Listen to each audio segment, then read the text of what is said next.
हळद रुसली कुंकू हसले या मालिकेच्या पुढील काही येणाऱ्या भागांचे अपडेट जाणून घेऊया आपल्या आजच्या या व्हिडिओमध्ये. चला तर मग सुरुवात करूया आपल्या आजच्या व्हिडिओला. तर आता आपण इथे पाहणार की कशा पद्धतीने दुष्यंत कृष्णाच इलेक्शन जिंकणार असं ओपन चॅलेंज बाळजाबाईंना करणार, तर दुसऱ्या बाजूला आता बाळजाबाईंना एक खूप मोठं भयानक स्वप्न पडणार. आता नेमकं काय स्वप्न बाळजाबाईंना पडणार, काय घडणार, या सर्व गोष्टी आपण या व्हिडिओमध्ये पाहूया. तर आता आपण इथे पाहिलेलं आहे की दुष्यंत हा लोकांच्या सर्व अडचणी ऐकून घेतो आणि त्यानंतर आता तो कृष्णाला सांगतो, कृष्णा बास झालं, आता बास, आता आपण आणखीन अत्याचार ना सहन करायचा ना इतरांना सहन करून द्यायचा. खूप दिवस आईने माझ्या डोळ्यावरती चांगुलपणाची जी पट्टी बांधून ठेवली होती, फायनली ती आता निघाली आणि आता आईला ती चुकते हे दाखवून देण्याची योग्य वेळसुद्धा आलेली आहे. त्यामुळे कृष्णा आता आईच्या विरोधात जर कोणी उभं राहू शकतं तर ती फक्त तू आहेस आणि आता तू आईच्या विरोधात निवडणूक लढवायची. त्याबरोबर कृष्णा आधी तर या गोष्टीसाठी तयार नसते. ती म्हणते अहो, पण त्यावर दुष्यंत म्हणतो, अहो बिहो काही नाही कृष्णा, तुला हे करावं लागेल, लोकांच्या भल्यासाठी तुला हा निर्णय घ्यावाच लागेल. त्यानंतर मग आता कृष्णा निवडणुकीला उभी राहायला आता तयार होते. मग काय, आता एकाच बाजूने समोरून बाळजाबाईंची प्रचारसभा येत असते आणि दुसऱ्या बाजूने आता कृष्णाची प्रचारसभा येत असते. बाळजाबाई अगदी मोठ्या तोऱ्यात बिमा खात प्रचारसभेसाठी उभ्या असतात आणि इतक्यात आता त्या कृष्णाची प्रचारसभा समोर बघतात. आता कृष्णाची प्रचारसभा ही बैलगाडीतून चाललेली असते. त्यावेळी बाळजाबाई ह्या लगेचच तिकडे थांबतात आणि म्हणत असतात, काय गं, माझ्या विरोधात उभं राहण्याची हिंमत तू केली आहेस का? नाही, काय ना, तुला माहीत नसेल म्हणून सांगून ठेवते, आजपर्यंत ह्या गावात ही निवडणूक फक्त ही बाळजाबाई जिंकली. त्यावर मग आता कृष्णा ही लगेचच बाळजाबाईंना तडकाफडक उत्तर देणारच असते. पण त्यावेळी दुष्यंत कृष्णाचा हात धरतो आणि कृष्णाला मागे सरकवत स्वतः पुढे येतो आणि बाळजाबाईंना उत्तर देतो, नाही बरोबर आहे, आजपर्यंत आई तू निवडणुका जिंकलीस, पण तू लोकांना सत्ता गाजवण्यासाठी, लोकांवर अधिकार मिळवण्यासाठी निवडणूक जिंकलीस, पण आज माझी बायको जी निवडणूक जिंकणार आहे ती लोकांना सत्ता करू देण्यासाठी जिंकणार आहे. लोकांसाठी लोकांचं जे काही राजकारण असेल ते करण्यासाठी माझी बायको लढणार आहे आणि माझीच बायको यावेळची निवडणूक जिंकणार आहे, समजलं ना? त्याबरोबर आता लगेचच कृष्णा म्हणत असते, मला माझ्या नवऱ्याचा ठाम पाठिंबा आहे. आणि बाळजाबाई, काय ना, तुम्हासनी ठावं नसेल पण तरी एक गोष्ट सांगते, जेव्हा नवऱ्याचा एखाद्या बायकोला ठाम पाठिंबा असतो की नाही, तेव्हा बायको कुठंच कमी पडत नाही, तेव्हा नक्कीच ती जिंकते. त्याबरोबर दुष्यंत याला कृष्णा म्हणते, हो ना दुष्यंत सरकार? त्यावर दुष्यंत म्हणतो, अगदी बरोबर. आणि कृष्णा, काळजी करू नको, अगदी माझ्या शेवटच्या श्वासापर्यंतसुद्धा मी तुझ्याबरोबर कायम असेन. मी कधीच तुला अंतर देणार नाही, मी कायम असेन तुझ्याबरोबर आणि माझी बायको नक्की निवडणूक जिंकणार ह्याची मला खात्री आहे, असं सुद्धा आता दुष्यंत बाळजाबाईंच्या समोर म्हणत असतो. दुष्यंत बाळजाबाईंना म्हणतो, तुम्हाला वाटतं प्रचार करायचा, निवडणुका जिंकायच्या म्हणजे त्यासाठी मोठं भांडवल लागतं? नाही, त्यासाठी माणसाने खरं असणं गरजेचं असतं. त्याबरोबर आता इकडे बाळजाबाई हसतात आणि मग त्या दुष्यंताला म्हणतात, दुष्यंत नाही, काय ना, निवडणूक, राजकारण, लोकसभा, लोकसत्ता, राजनीती ह्या सर्व गोष्टी तू आजकाल बघायला लागलायस रे, पण मी ह्या सगळ्यात मुरलेली आहे. दुष्यंत म्हणतो, नाही, असाल तुम्ही मुरलेल्या, पण काय आहे ना, जिथे स्वतः माणूस ठरवतो ना त्याला काहीतरी करायचं आहे, तेव्हा त्याला कोणीच हरवू शकत नाही. आपल्या इच्छाशक्तीपेक्षा श्रेष्ठ आणि इच्छाशक्तीपेक्षा मोठं काहीच नसतं. पण असो, हे सगळं सांगून उगाचच्या उगाच, महत्त्वाचं म्हणजे तुमच्याशी बोलून उगाचच्या उगाच मी माझा अमूल्य वेळ वाया घालवतो. त्यापेक्षा जर मी माझ्या बायकोच्या प्रचारसभेत तो वेळ लावला तर नक्कीच त्याचा आम्हाला फायदाच होईल. आम्ही सुरुवात करतो आमच्या प्रचाराला. तुम्हाला वाटतं ना तुम्ही जिंकाल म्हणून? चालू द्या, तुमचाही प्रचार चालू द्या. काय आहे ना, माणसाची वृत्ती जर नीच, नालायक, हलकट असेल ना, तर माणसाने कितीही प्रयत्न केले तरी शेवटी फरक मात्र काहीच पडत नाही. जिथे माणूस तोंडाने फक्त गोड बोलतो आणि वृत्तीने मात्र हलकट असतो ना, तिथे शेवटी त्याच्या पदरात त्याच्या कर्माचं फळ हे पडतंच. त्याबरोबर बाळजाबाई दुष्यंतकडे रागाने बघतात. त्यावर दुष्यंत म्हणतो, काय झालं, तुम्हाला काय वाटलं मी तुमच्याबद्दल बोलतो? नाही हो, तुमच्याबद्दल नाही, मी लोकांबद्दल बोलतो, मी सगळ्यांबद्दल बोलतो.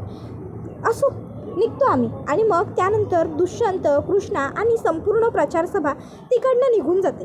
त्यानंतर मग बाळजाबाई ह्या आता लगेचच गणपतला म्हणतात, गणपत भाऊजी आपली प्रचारसभा त्या कृष्णीच्या प्रचारसभापेक्षा महत्त्वाची आहे. आपली प्रचारसभा मोठी झाली पाहिजे. सगळ्या गावात आपला प्रचार अगदी दणक्यात आणि जोशात पार पडला पाहिजे. एक बी मत त्या कृष्णीला जाता कामा नये. समधीच्या समधी मतं आपल्याला आली पाहिजे. आज पाहू तर आपण बिनविरोध जिंकून आलो आहे. त्यावर आता लगेचच तो म्हणत असतो की वहिनी मी अगदी सिस्टमॅटिक पद्धतीनं त्या कृष्णाचा काटा काढतो की. त्यावर मग बाळजा म्हणते नाही नाही नको भाऊजी, सिस्टमॅटिक पद्धतीनं काटा काढण्यापेक्षा मला आता त्या कृष्णाबरोबर खरोखर निवडणूक करायची. तिला लय हाऊस आहे ना व माझ्या विरोधात जायची, माझ्या विरोधात उभं राहायची.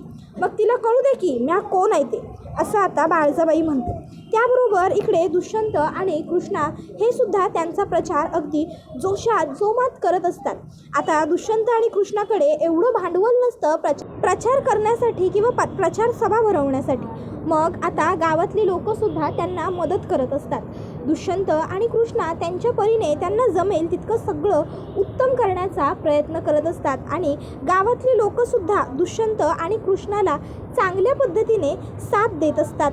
दुष्यंत कृष्णाला सांगत असतो, कृष्णा आता आपल्याला मागे हटायचं नाही आहे, आता आपल्याला जिंकायचं आहे आणि पुढेच जायचं आहे. तर दुसऱ्या बाजूला आता दुसऱ्या दिवशी सकाळी बाळजाबाई प्रचाराला जाण्यासाठी उत्तम पद्धतीने तयार वगैरे होऊन खाली येतात आणि बघतात तर काय माणसंच नाही आहेत. मग बाळजाबाई गणपतला विचारतात, गणपत भाऊजी माणसं कुठे आहेत? त्यावर गणपत म्हणतो, तेच तर बाळजाबाई काही कळना झालंय, बघतो की म्या बघतो, माणसं कुठं गेल्यात, काय झालंय ते म्या बघतो.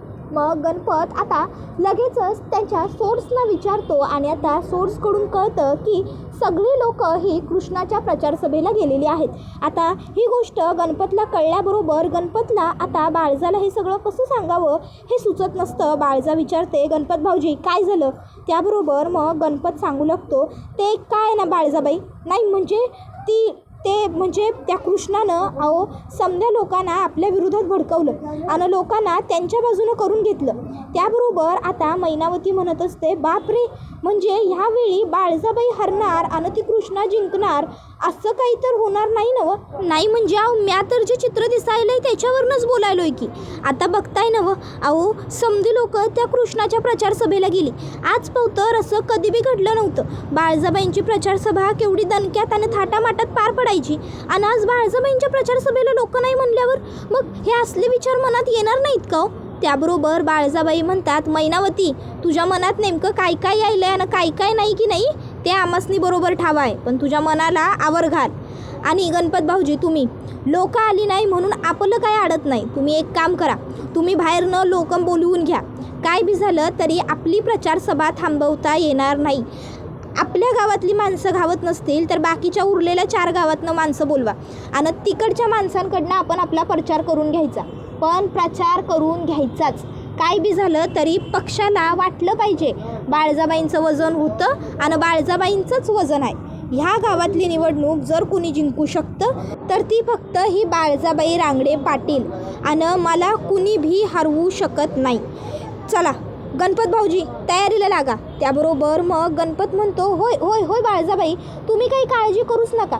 काय करायचं मी बघतो ना, म्या काय बी करतो, पण माणसं अरेंज करतो. माणसं अरेंज होतील, प्रचारसभा होणारच की. तर दुसऱ्या बाजूला आता लोक कृष्णाकडे प्रचार करण्यासाठी आलेली असतात. आता कृष्णा बाळजाबाईंकडची लोकंसुद्धा तिच्याकडेच आलेली आहेत हे बघते आणि म्हणते, नाही म्हणजे तुम्ही इथं आलायसा माझा प्रचार कराया ते समजा ठीक आहे, पण म्या खरं बोलतो, माझ्याकडं पैका नाही आहे एवढा. नाही म्हणजे माणसाला सगळं सोंग आणता येतं, पण पैशाचं नाही आहे. म्या तुम्हासनी जेवढे पैसे बाळजाबाई देत्याल तेवढे पैसे नाही देऊ शकत प्रचारसभेसाठी किंवा प्रचारासाठी सुद्धा. त्यामुळं तुम्ही समध्यांनी पुन्हा एकदा विचार करा.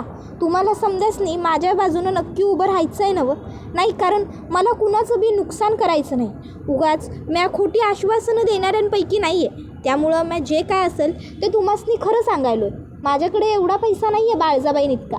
त्यावेळी लोक आता कृष्णाला म्हणतात की आम्ही तुझ्याबरोबर उभे आहोत कारण तू सत्याच्या बाजूने उभी आहेस आणि आम्ही तुझी साथ द्यायला तयार आहोत कारण आम्हालासुद्धा तुझ्याकडनं काहीही नको आहे तर आम्हाला बाळजाबाईंचा खोटारडेपणा, बाळजाबाईंची राजनीती संपवायची आहे आणि त्यासाठी आम्ही फुकटसुद्धा तुझा प्रचार करू. कृष्णा, तू काहीच काळजी करू नकोस. तुझ्याकडे पैसे नाही आहेत म्हणून काय झालं? तू आजपर्यंत ह्या गावासाठी खूप काही केलं आहेस. आजपर्यंत तू या कायम गावाचा विचार केला आहेस. मग आज आम्ही सगळे तुझ्याबरोबर उभे राहणार नाही असं वाटतंय होय तुला? त्यावेळी आता हे ऐकून तर कृष्णाला खरोखरच खूपच आनंद होतो. कृष्णाला खूप बरं वाटतं. त्याबरोबर भक्ती म्हणते, ए कृष्णे, अगं आता वेळ इमोशनल होण्याची नाही, आता मस्त जोमानं प्रचार करण्याची वेळ आहे. चल प्रचाराला लागू. काय म्हणताय दाजी? त्याबरोबर दुष्यंतसुद्धा म्हणतो की हो, अगदी बरोबर आहे भक्तीचं म्हणणं. कृष्णा, चल प्रचाराला सुरुवात करू. मग काय, आता कृष्णाचा प्रचार पुन्हा अगदी जोशात जोमात सुरू होतो. तर इकडे आता बाळजाबाईंचा माणूस हा सर्व प्रकार बघतो. बाळजाबाईंनी कृष्णा आणि दुष्यंतवरती लक्ष ठेवायला एक सेपरेट माणूसच ठेवलेला असतो. मग लगेचच तो माणूस बाळजाबाईंना फोन करतो आणि बाळजाबाईंना आता तो सांगतो की बाळजाबाई, अहो इकडं कृष्णाचा प्रचार सुरू झाला आहे आणि आपल्याकडची समधी माणसं फुटून त्या कृष्णाचा प्रचार करण्यासाठी आल्यात. अहो तुम्हासनी काय सांगू, इकडं कृष्णा त्या लोकांनी म्हणत होती तिच्याकडं देण्यासाठी पैका नाही, तर लोक म्हणे आम्ही तुझा प्रचार फुकट करू म्हणून. त्याबरोबर मग आता हे ऐकून तर बाळजाबाईंच्या तळपायाची आग मस्तकात जाते. बाळजा लगेचच गणपतला म्हणते, गणपत भाऊजी, कुठं राहिलायसा तुम्ही? एवढं समजा घडायलं आहे आणि तुम्हासनी काय ठावं नाही? त्या कृष्णीचा प्रचार एवढा मोठा व्हायला आहे, जोमात व्हायला आहे, जोशात व्हायला आहे आणि अजून आपला प्रचार मात्र थंडावलेला आहे. या समजाला काय म्हणायचं? ह्यो तुमचा एवढा हलगर्जीपणा? त्यावर गणपत म्हणतो, अहो वहिनी तसं नाही आहे, म्या करतो की बाहेरनं माणसं अरेंज करतो म्हणलं आहे ना, म्या फोन करतच होतो. आणि मग लगेचच आता गणपत हा माणसांना फोन करतो. पण आता हा बाळजाबाईंच्या प्रचाराला यायला कोणीच लोक तयार होत नाहीत. कारण सगळी लोक म्हणतात की आम्ही कृष्णाचा प्रचार करणार, आम्ही कृष्णाबरोबर जाणार. आणि काही लोक तर म्हणतात आम्हाला या राजकारणामध्ये पडायचंच नाही आहे, आम्हाला कुठल्याच प्रचार सभेत सहभागी व्हायचं नाही आहे. आता खरं तर त्या लोकांना बाळजाबाईंच्या प्रचार सभेत सहभागी व्हायचं नसतं, पण ती बिचारी लोक गरीब असल्यामुळे घाबरत असतात तसं डायरेक्ट बोलायला. त्यामुळे ती इनडिरेक्टली बोलतात की आम्हाला या प्रचार सभे वगैरे पडायचंच नाही आहे, आम्ही या सगळ्यात इन्व्हॉल्वच नाही होणार. मग आता लगेचच हे सगळं काही आता गणपत ऐकून घेतो लोकांचं म्हणणं आणि मग तो बाळजाबाईला सांगतो, अहो बाळजाबाई, लोक आपल्या प्रचाराला यायला तयारच नाही आहेत. बाळजाबाई म्हणतात, अहो भाऊजी असं काय करायला आहे? एक पट नाही, दुप्पट नाही, तिप्पट पैसे देऊ आपण असं सांगा आणि प्रचार सभेला बोलवा. एका दिवसाचा रोज 500 रुपये नाही तर 1,500 रुपये मिळेल असं म्हणा. बघा, पैशाच्या मुळं काय बी नाही चालत, पैशापुढं लोक येणारच. त्याबरोबर गणपत म्हणू लागतो, वहिनी अहो स्तंभ करून झाले पण कोणच लोक तयार नाही आहेत. अहो गावामध्ये अशी चर्चा सुरू आहे की थोड्याशा पैशांसाठी कुणासाठी तरी काम करण्यापेक्षा आणि पुढची 5 वर्ष अंधारात घालण्यापेक्षा थोडेसे पैसे बुडलेले परवडले, पण 5 वर्षांचं सुख आपल्या पदरात येईल. त्याबरोबर बाळजा म्हणू लागते की एवढी हिंमत या लोकांची की ही लोक माझ्या विरोधात जायल्यात. भाऊजी काय पण करा, पण उद्याच्या उद्या प्रचारासाठी माणसं गोळा करा. आजचा दिवस वाया गेलाय, पण उद्या असं होता कामा नये. पार्टीला हे समजा कळलं तर केवढ्याला पडेल आपल्याला. त्यावर लगेचच तो म्हणत असतो, वहिनी तुम्ही काही काळजी करू नका, फक्त आजचा दिवस तेवढा आम्हाला द्या. त्यानंतर मग आता बाळजा हिचा प्रचार त्या दिवसापुरतं तरी ठप्प होतो. मग आता दिवसभर बाळजा हिच्या डोक्यात तेच तेच तेच तेच तेच तेच विचार सुरू राहतात. दुष्यंतने तिला दिलेलं ओपन चॅलेंज तिला सतत आठवत असतं आणि आता ती विचार करते, दुष्यंता आज पाहू तर तुझी प्रत्येक इच्छा पूर्ण व्हावी ह्यासाठी म्या प्रयत्न केलेत, पर काय बी झालं तरी तुझी ही इच्छा म्या पुरी होऊ देणार नाही म्हणजे नाही. त्यासाठी मला अगदी आकाश पाताळ एक करावं लागलं की नाही तरी बी म्या करन. त्यानंतर मग आता बाळजाबाई यांना रात्री झोपसुद्धा येत नसते. कशीबशी बाळजाबाईंना रात्रीची झोप लागते आणि आता बाळजाबाईंना एक वाईट स्वप्न पडतं. बाळजाबाईंच्या स्वप्नामध्ये आता अनुसया पुन्हा एकदा घरी आलेली आहे आणि तीसुद्धा अनुसया बाळजाबाईंना अगदी पूर्वीसारखी दिसते. छान अशी काठापदराची साडी घातलेली, कमरेला सर्व किल्ल्यांचा जुडगा लावलेली, गळ्यामध्येही असे दागिने वगैरे घालून अगदी बाळजाबाईंपेक्षाही सुंदर तयार झालेली.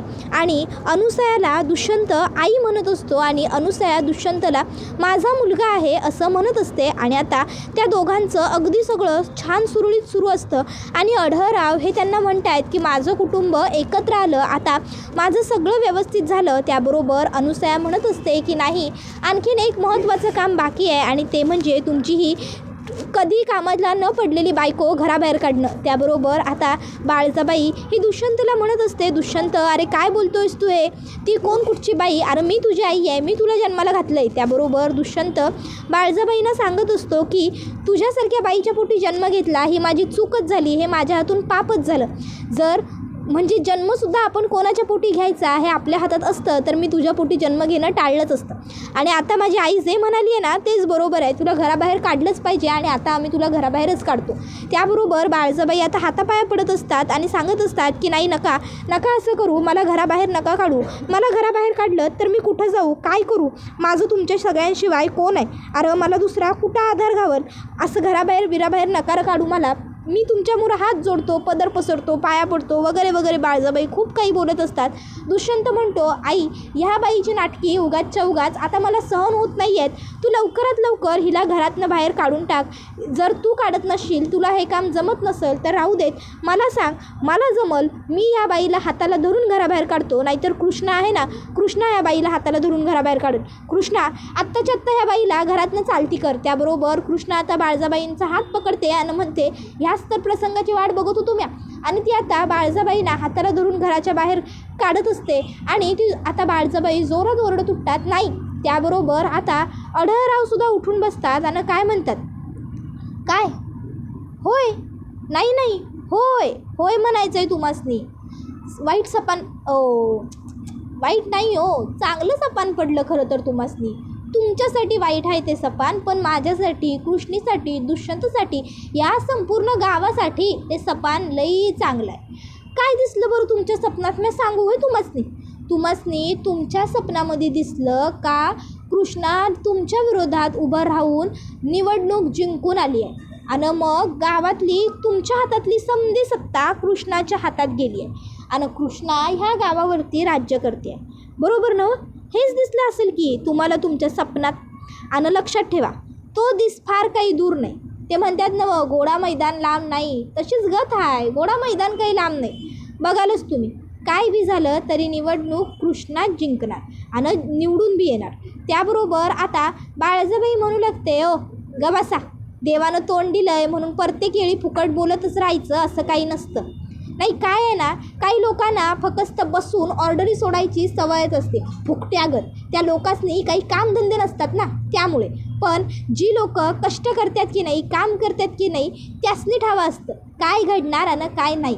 निवडणूक लढवणार आहे म्या, कष्ट करायलोय म्या, घाम गाळायलोय म्या, मग म्या हरणार का जिंकणार हे ठरवणारे तुम्ही कोण? आणि तुम्हासनी ठावं नाही वे, आज पावतर बिनविरोध मॅच जिंकून येतोय ते. त्यावर अढळराव म्हणतात बिनविरोध जिंकून येत होतीस कारण लोक तुला घाबरत होती, पण आता कृष्णाच तुझी दहशत संपवणार, लक्षात ठेव. त्याबरोबर आता अढळरावसुद्धा कृष्णाच जिंकून येणार असं म्हणतात आणि बाळजाबाईंना आणखीन जास्त टेन्शन देतात. त्याबरोबर हा व्हिडिओ इथेच संपतो. व्हिडिओ आवडला असेल तर व्हिडिओला लाईक करा, चॅनलवर नवीन असाल तर चॅनलला सबस्क्राईब करा आणि बेल आयकॉन आठवणीने प्रेस करा, जेणेकरून तुम्हाला पुढच्या प्रत्येक व्हिडिओचं नोटिफिकेशन मिळत जाईल आणि सर्व व्हिडिओंचा आनंद हा अगदी उत्तम पद्धतीने घेता येईल. चला तर मग प्रेक्षकांनो आजच्या पुरतं इथेच थांबूया. पुढे काय घडणार, आता नक्की निवडणूक बाळजाबाई जिंकणार का कृष्णा जिंकणार, की खरोखर बाळजाबाईचं स्वप्न सत्यात उतरणार, हे सगळं जाणून घेण्यासाठी आपल्या चॅनलला सबस्क्राईब करून बेल आयकॉन आठवणीने प्रेस करा. चला तर मग आजच्या पुरतं इथेच थांबूया. हळद रुसली कुंकू हसले ही मालिका तुम्हाला कशी वाटते हे आम्हाला कमेंटमध्ये नक्कीच सांगा. टाटा बाय बाय, धन्यवाद, take care all of you.